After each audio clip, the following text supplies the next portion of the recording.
If you like my videos, please don't forget to subscribe my channel Moni's Kitchen. Thank you. নমস্কাৰ মোৰ কিচেনলৈ আপোনালোকক পুনৰবাৰ স্বাগতম জনাইছো।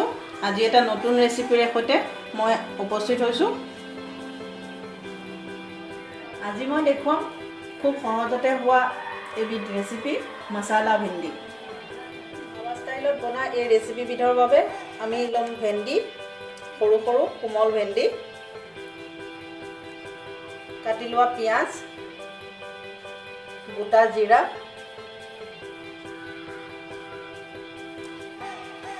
পিচি লোৱা আদা, ৰচুন আৰু জলকীয়াৰ পেষ্ট, অলপমান বেচন, কাটি লোৱা বিলাহী, হালধি পাউডাৰ, ধনিয়া পাউডাৰ, জিৰা পাউডাৰ, জলকীয়াৰ গুড়ি, গৰম মছলা। প্ৰথমতে মই যিখিনি বেচন লৈছিলোঁ 3 চামুচ বেচনখিনি অলপ ভাজি ল'ম, গৰম কৰি ল'ম। গৰম কৰি মছলাৰ লগত মিহলাম। এইখিনি মোৰ অলৰেডি ভাজা হৈ গৈছে বেচন। আমি কেৰাহীখন গৰম কৰি তাত অলপ ৰিফাইণ্ড অইল ঢালি দিলোঁ আৰু তাত কেইটামান জিৰা এনেধৰণে দি দিলোঁ। যিখিনি আলু আমি কাটি লৈছিলোঁ সেই আলুখিনি ইয়াত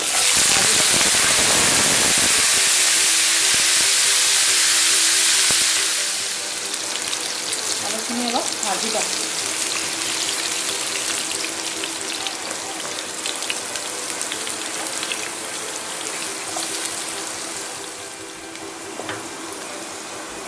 আলুখিনি ৰঙচুৱা হোৱাকৈ মই ভাজি ল'লোঁ। এতিয়া মোৰ আলু ইতিমধ্যে ভাজা হৈ গৈছে।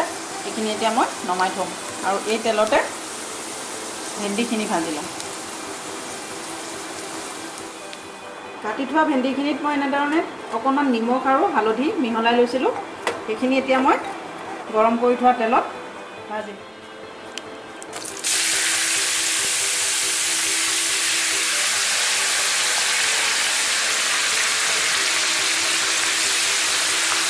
তেল অলপ সৰহকৈ দিব লাগিব, কিয়নো ভেন্দি এপোৱা আছে ইয়াত।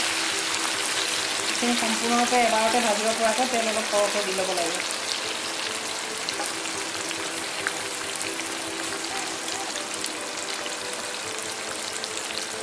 এইখিনি মই 1.5-2 মিনিটমান সময় ভেন্দিখিনি ভাজি ল'ম।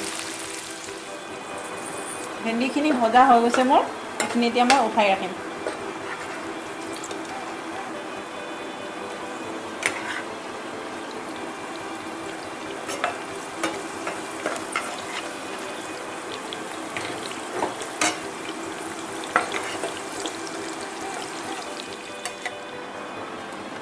আমি পিচি লোৱা আদা, ৰচুন আৰু জলকীয়াৰ পেষ্টৰ লগত এতিয়া আমি মছলা মিলাম।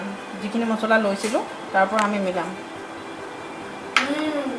1 চাহ চামুচ জিৰা গুড়া ল'লোঁ,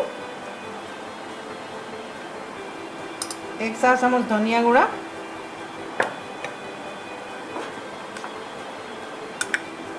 আধা চামুচ জলকীয়াৰ গুড়া,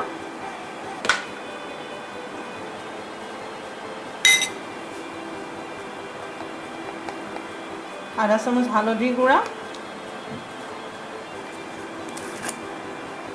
সোৱাদ অনুযায়ী আমি নিমখ ল'ম।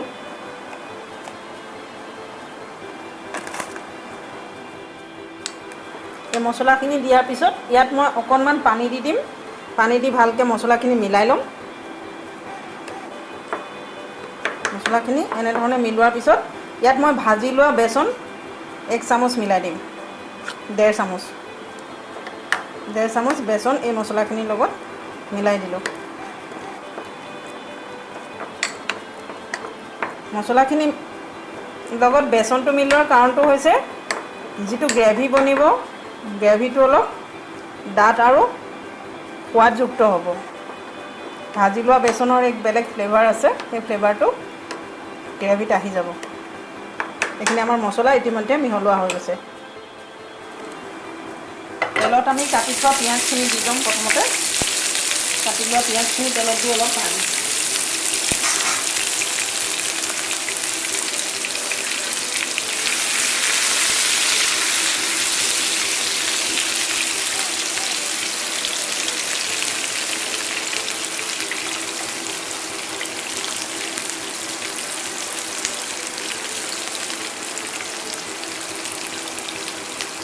পিঁয়াজখিনি ৰঙচুৱা হোৱাকৈ ভাজি ল'ম।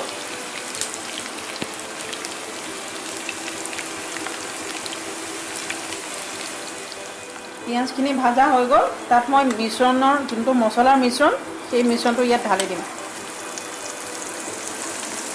মছলাৰ মিশ্ৰণটো ঢালি দিলোঁ।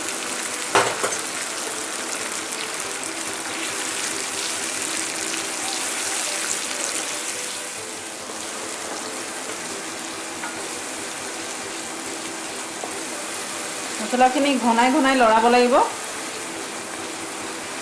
যাতে কোনোবা ফালে ভাজিছে কোনোবা ফালে নাভাজিছে এনেকুৱা নহয়। সম্পূৰ্ণ মছলাখিনি ভাজিব লাগিব।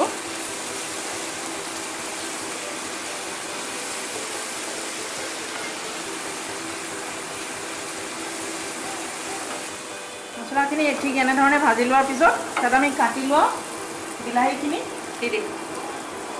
ইয়াত 2টা বিলাহী আছে সৰু সৰু চাইজৰ, গুটিখিনি গুচাই লৈছিলোঁ মই বিলাহীৰ। কাটি লোৱা বিলাহীখিনি ইয়াৰ সৈতে ভাজি দিম। ইয়াত আমি বিলাহী এইকাৰণে ব্যৱহাৰ কৰিছোঁ যাতে আমাৰ ভেন্দি এনেও কোমল বস্তু হয়, আৰু ভেন্দিখিনি ভাগি নাযাবৰ কাৰণে আমি ইয়াত বিলাহী ব্যৱহাৰ কৰিছোঁ মছলাৰ লগত। বিলাহী নিদিয়াকৈও আপোনালোকে বনাব পাৰে। এতিয়া আপোনালোকে অলপমান তাৰ ঠাইত টেঙা দৈ ব্যৱহাৰ কৰিব পাৰে, 2-3 চামুচ। মছলাৰ লগত বিলাহীখিনি মিলি গৈছে, সুন্দৰভাৱে মিলি গ'ল। এতিয়া আমি ইয়াত অলপমান পানী দিম। গেছটো মনত ৰাখিব, ফুল ফ্লেমত যাতে থাকে। আমি অলপমান পানী দিম। পানী দিলোঁ।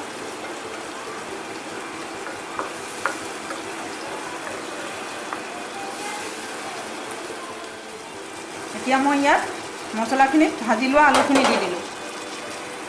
ভাজি লোৱা আলুখিনি ইয়াত দি দিলোঁ, আৰু এনেধৰণে মই 10 মিনিট সময় আলুখিনি সিজিব এৰি দিম। আলুখিনি ইতিমধ্যে আমাৰ সিজি গৈছে। আলু সম্পূৰ্ণৰূপে সিজি গৈছে। আমি চাবৰ কাৰণে এনেধৰণে আমি আলুখিনি দবাই চাম যে আলুখিনি ভাঙি গৈছে। ইয়াতে আমি যিখিনি ভেন্দি ভাজি লৈছিলোঁ সেই ভেন্দিখিনি ওপৰত এনেধৰণে দি দিম। ভেন্দিখিনি ইয়াত মিলাই দিম। ভেন্দি দিয়াৰ পিছত এটা কথা মন কৰিব, বেছিকৈ হেতা যাতে সোমোৱা নহয় তাৰ ভিতৰত, কাৰণ ভেন্দিটো নৰম বস্তু। বৰ বেছিকৈ লৰাই থাকিলে ভাঙি যাব। ভেন্দি দিয়া হোৱাৰ পিছত আমি 2 মিনিটমান সময় গেছটো চিমত ৰাখি তাৰপিছত আমি তাত অলপ ভেন্দি দিয়াৰ পিছত আমি 3 মিনিট সময় গেছৰ ওপৰত ৰাখিম কেৰাহীখন। 3 মিনিট হৈ গৈছে আমাৰ ইতিমধ্যে। ইয়াতে আমি কাটি লোৱা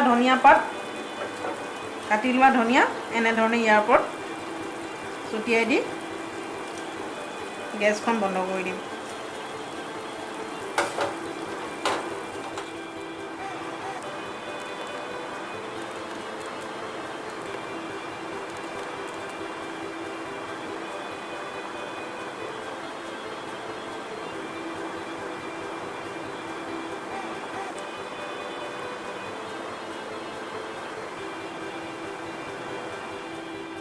এয়া মোৰ মছলা ভেন্দি তৈয়াৰ হৈ গ'ল।